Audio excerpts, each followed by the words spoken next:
بسم اللہ الرحمن الرحیم۔ شروع اللہ کے پاک نام سے جو بڑا مہربان نہایت رحم والا ہے۔ دوستو، آپ اس وقت موجود ہیں اردو میڈیکلز پر۔ ناظرین کرام، ہم آپ کو شہاب بھائی کے اس سفر کا ایک اور حیرت انگیز اور ایمان افروز واقعہ سنانے جا رہے ہیں۔ جیسے جیسے شہاب بھائی آگے بڑھتے جا رہے ہیں، ویسے ویسے ان کے ساتھ حیرت انگیز قسم کے واقعات کا سلسلہ بھی چلتا جا رہا ہے۔ ان کا ہر پڑاؤ ان کے لیے ایک نئی آزمائش لے کر آتا ہے، ایک نیا امتحان۔ اللہ پاک ہمارے شہاب بھائی کو آزمائشوں سے محفوظ رکھے اور ان کا یہ مبارک سفر آسان کرے۔ تو آئیے ناظرین کرام، چلتے ہیں اس حیرت انگیز اور ایمان افروز واقعے کی طرف جو شہاب بھائی کے ساتھ تب پیش آیا جو وہ ہندوستان کے ایک جسم فروشی کے اڈے سے گزرے۔ شام کا دھندلکا پھیلنے لگا تھا، ہر سو خاموشی کا عالم تھا۔ چرند پرند اپنے اپنے گھونسلوں میں جا چکے تھے اور آس پاس کے لوگ بھی اپنے گھروں میں محصور ہو چکے تھے۔ اس وقت شہاب بھائی ایک ایسی جگہ سے گزر رہے تھے جہاں کے لوگ جلدی سونے کے عادی تھے۔ مغرب کا وقت ہوتے ہی لوگ بازار وغیرہ بند کر کے اپنے گھروں کو چلے جاتے تھے، مگر ایک شہاب بھائی تھے جو اپنا سفر جاری رکھے ہوئے تھے اور ان کے ساتھ علاقے کی پولیس تھی جو ان کا ساتھ دے رہی تھی۔ مگر آج شہاب بھائی کے ساتھ جو کچھ ہونے والا تھا وہ انہوں نے کبھی سوچا بھی نہ تھا۔ وہ تو بس ایک ہی دھن اور ایک ہی لگن میں تواتر سے چلتے جا رہے تھے۔ لب پہ رب العالمین کی حمد جاری رہا کرتی تھی اور ہمارے نبی صلی اللہ علیہ وآلہ وسلم پہ درود بھیجا کرتے۔ ان کی ہر ممکن کوشش ہوا کرتی تھی کہ وہ اپنی نماز کبھی قضا نہ ہونے دیں۔ جس جگہ بھی نماز کا وقت ہوتا وہ وہیں رک کے اپنی نماز ادا کیا کرتے تھے۔ اور آج وہ جس علاقے سے گزر رہے تھے ان کے وہم و گمان میں بھی نہ تھا کہ وہاں ان کی ملاقات کس سے ہونے والی تھی۔ کون تھا جو ان کا منتظر تھا؟ وہ کون تھے جو اپنی نگاہیں راہوں میں بھی چائے ان کا انتظار کر رہے تھے؟ لیکن شہاب بھائی کو اس بات کی کوئی خبر نہ تھی۔ وہ تو بس اس وقت ایک ہی بات سوچے جا رہے تھے کہ مغرب کی نماز کا وقت ہو گیا تھا اور اب انہیں نماز ادا کرنی تھی۔ وہ ایک پل کو رکے اور چاروں طرف نظر دوڑائی اور اسی وقت ان کی نظر ایک گھر پہ پڑی۔ اس گھر کا دروازہ کھلا ہوا تھا کیونکہ بارشوں کا موسم تھا، کسی بھی وقت بارش ہو جایا کرتی تھی، اس لیے شہاب بھائی کا سفر کچھ دھیمے سے چل رہا تھا۔ کبھی پھسلن کی وجہ سے انہیں روک دیا جاتا، کبھی تیز بارش کی وجہ سے انہیں کہیں نہ کہیں قیام کرنا پڑتا تھا۔ اور آج بھی بار بار برسات ہوتی رہی تھی، مگر وہ ہلکی سی بوندا باندی ہی ہوتی تھی۔ لیکن بادل اب بھی پورے آسمان پہ چھائے ہوئے تھے اور کسی بھی وقت جل تھل ہو سکتا تھا۔ لیکن جس گھر کے سامنے وہ رکے تھے اس کا دروازہ کھلا دیکھ کر انہیں خیال آیا کہ کیوں نہ اس گھر میں ہی نماز ادا کی جائے۔ تبھی وہ اس گھر کی جانب جانے لگے تو ان کے ساتھ جو سپاہی تھا ان کو وہاں جاتا دیکھ کر کچھ پریشان سا ہو گیا تھا۔ سر، آپ کہاں جا رہے ہیں؟ تبھی شہاب بھائی نے مسکرا کر کہا کہ وہ نماز کے لیے اس گھر میں جا رہے ہیں تاکہ نماز قضا نہ ہو۔ ان کی بات سن کر سپاہی اپنا سر کھجانے لگا اور جاننے کی شش و پنج میں مبتلا نظر آنے لگا تھا، مگر شہاب بھائی نے اس کی جانب نہ دیکھا تھا۔ وہ تو بس اسی فکر میں تھے کہ نماز کا وقت نکلا جا رہا تھا۔ تبھی وہ لمبے لمبے قدم اٹھاتے اس گھر کی جانب بڑھنے لگے تھے۔ دروازے پہ ایک رنگین پردہ لٹک رہا تھا۔ شہاب بھائی نے دروازے کے پٹ کو ہلکے سے بجایا تو اندر سے کوئی آواز نہ آئی تھی، جیسے کوئی ذی روح اس گھر میں موجود نہ تھا۔ مگر ایسا کیسے ہو سکتا تھا؟ گھر کا دروازہ کھلا تھا اور اندر سے روشنی بھی آ رہی تھی۔ شہاب بھائی نے سوچا وہ 3 بار دستک دیں گے، اگر کوئی جواب نہ آیا تو مجبوراً انہیں کسی اور جگہ جانا ہوگا۔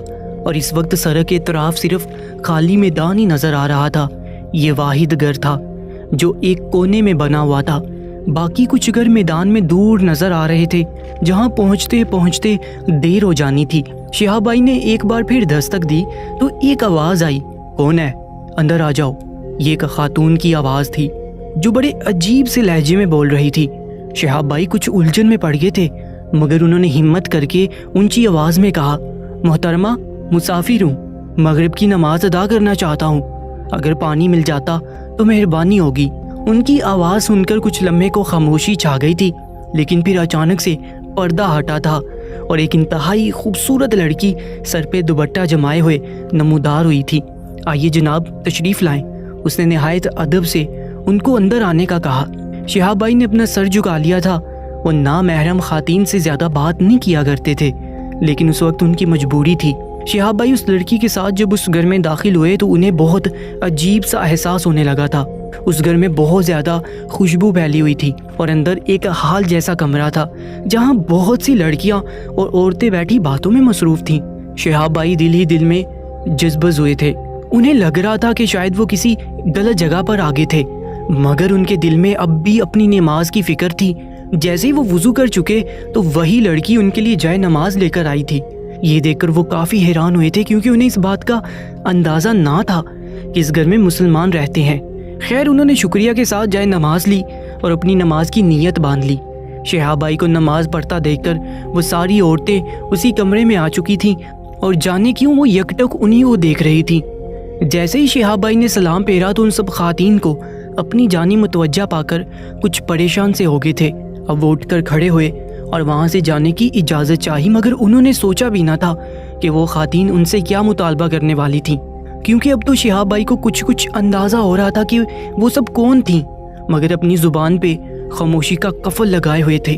ویسے تو شہاب بھائی وہاں بھی جاتے تھے، امر بالمعروف و نہی عن المنکر کا فرض ضرور نبھاتے تھے۔ جب بھی ان کا استقبال کرنے لڑکیاں اور خواتین ان کو کہیں بھی نظر آتی تھیں، وہ ہاتھ کے اشارے سے ان کو دوپٹہ اوڑھنے کی ترکیب دیتے رہتے تھے۔ انہیں بالکل گوارا نہ تھا کہ ان کے استقبال کو کوئی آئے، بچیاں بے حجاب کھڑی ہوں، اور ان کی اس بات سے کافی فائدہ بھی ہوتا تھا۔ کئی لڑکیوں نے حجاب کرنا شروع کر دیا تھا، مگر آج وہ جہاں موجود تھے وہاں کی خواتین پہلے ہی اپنا سر ڈانپے ہوئے تھیں۔ ان کے لباس میں بھی کوئی معیوب بات نہ تھی، مگر جاننے کی انہیں محسوس ہو رہا تھا کہ یہ جگہ ٹھیک نہیں تھی۔ شہاب بھائی نے اجازت چاہی تو ان سب نے انہیں روک لیا۔ ایک لڑکی آگے آئی، آپ کا نام شہاب چتور ہے نا؟ وہ انگلی سے ان کی جانب اشارہ کرتے ہوئے پوچھنے لگی۔ شہاب بھائی نے سر جھکا کر اسبات میں گردن ہلائی تو وہ ساری لڑکیاں اچانک ان کے قریب آ گئی تو تھیں اور ایسے ان کو دیکھنے لگی تھی جیسے ان کو بہت زیادہ خوشی ہوئی ہو۔ شہاب صاحب، ہم آپ کو جانے نہیں دیں گے۔ آج جب آپ ہمارے غریب خانے میں آ ہی گئے ہیں تو رات کا کھانا بھی ہمارے ساتھ ہی کھائیں، اور کیا ہی اچھا ہو کہ آپ آج رات یہیں قیام کریں۔ ان میں سے ایک لڑکی بولی تو شہاب بھائی نے اپنا سر جھکا لیا تھا۔ وہ نہیں چاہتے کہ ان کا دل دکھے، مگر وہ اس گھر میں کیسے قیام کرتے جبکہ یہاں تو گناہ کا کاروبار ہوتا تھا۔ وہ کہنا نہیں چاہتے تھے، مگر ایک بات ان کے دل میں شدت سے کھٹک رہی تھی کہ اگر آج انہوں نے یہ موقع گنوا دیا تو شاید وہ خود کو کبھی معاف نہ کر پائیں گے۔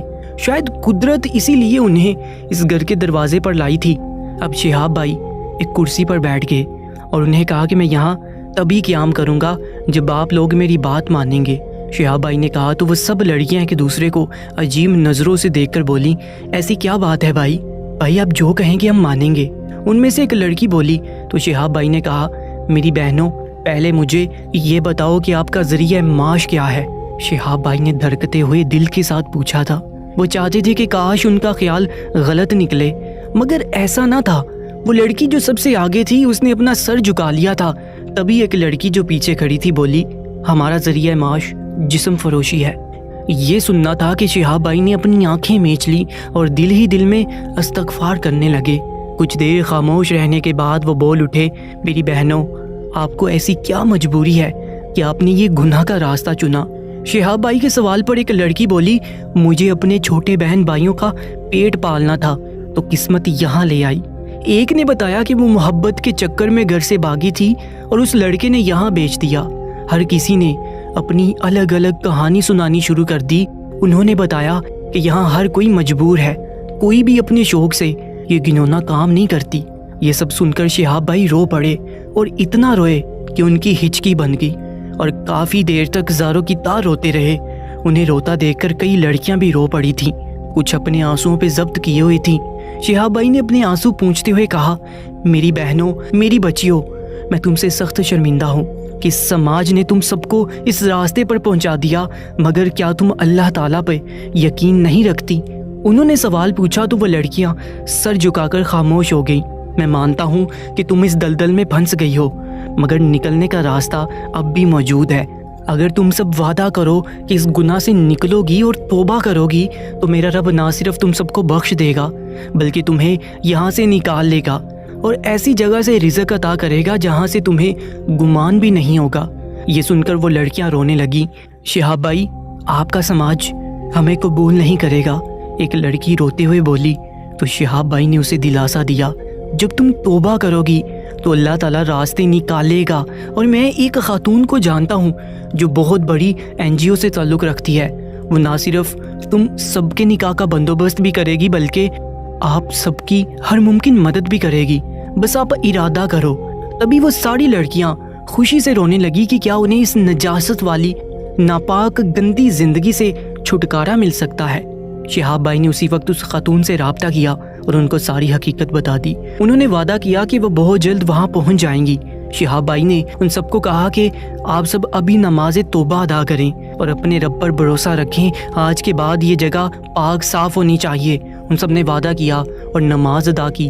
شہاب بھائی کے سر سے ایک بوجھ اتر چکا تھا، اب وہ اپنے رب کے آگے شرمندہ نہیں ہوں گے کہ انہوں نے امر بالمعروف و نہی عن المنکر کا حق ادا نہیں کیا۔ شہاب بھائی جب وہاں سے رخصت ہونے لگے تو ایک لڑکی ان کے سامنے آ گئی، وہ بہت رو رہی تھی۔ اس نے بتایا کہ جس دن سے میں نے سنا تھا کہ آپ پیدل حج پہ جا رہے ہیں تو میں نے بہت دعا کی تھی کہ میری آپ سے ملاقات ہو جائے، اور دیکھیے کیسے آپ سے ملاقات بھی ہوگی، اور جس دعا کے لیے میں آپ سے کہنا چاہتی تھی وہ بھی پوری ہوگی۔ اس نے بتایا کہ وہ اللہ کے حضور توبہ کرنا چاہتی تھی اور شہاب بھائی سے دعا کے لیے کہنا چاہتی تھی۔ شہاب بھائی نے اس کے سر پہ ہاتھ رکھا اور کہا کہ میں آپ کے لیے اللہ تعالیٰ کے گھر میں بھی ضرور دعا کروں گا، اور ان سب نے انہیں خوشی خوشی رخصت کر دیا۔ سبحان اللہ۔ دوستو، شہاب بھائی کا سفر جاری و ساری ہے۔ ہماری دعا ہے کہ اللہ پاک ان کو خیر و عافیت سے اپنے گھر پہنچائے۔ اور ایک آخری بات، جن دوستوں نے ہمارے چینل کو سبسکرائب نہیں کیا تو وہ جلدی سے سبسکرائب کر لیجئے گا، کیونکہ ہمارے اس چینل پر آپ کو شہاب بھائی سے متعلق وقتاً فوقتاً ویڈیوز دیکھنے کو ملتی رہیں گی۔ اپنا بہت زیادہ خیال رکھیں۔ اللہ نگہبان۔